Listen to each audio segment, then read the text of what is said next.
आमचे खूप सारे कस्टमर्स असे आहेत की ते आम्हाला विचारतात, ताई तुम्ही सामान कुठून आणता, आम्हाला पण सांगा, आम्हाला शॉप टाकायचं आहे, आम्हाला जास्त क्वांटिटीमध्ये सामान घ्यायचं आहे. तर तुम्ही कोणत्याही शॉपमध्ये गेलात तर तुम्हाला कोणीही ते कुठून सामान आणतं ते सांगत नाही.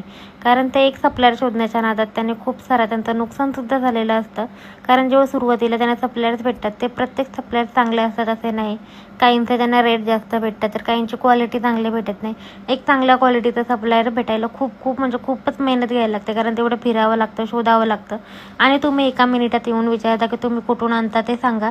आम्ही जर नाही सांगितलं तर समोरच्याला पण राग येतो. मग बोलतात ते इथून आणत असतील, तिथून आणत असतील, तर आम्ही कुठूनही आणत असतो. जर तुम्हाला माहीत असेल तर तुम्ही तिथून घेऊ शकता.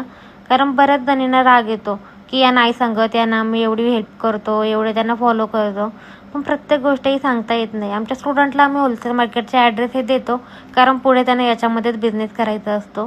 त्याच्यानंतर ते पुढचं त्यांचं करतात. आमचे स्टुडंटसुद्धा आम्हाला विचारत नाही की ताई तू कुठून आणते. जे मी स्टार्टिंगला आधी होलसेलमधून मटेरियल आणायची, म्हणजे शिकवण्यासाठी आपल्याला नॉर्मल थोडं हवं असेल तर होलसेलमधून जे असतात ॲड्रेस ते आम्ही आमच्या स्टुडंटला देतो. आणि आम्ही कोणी येईल त्याला ॲड्रेस देऊ शकत नाही, कारण बिझनेस हा बिझनेस असतो.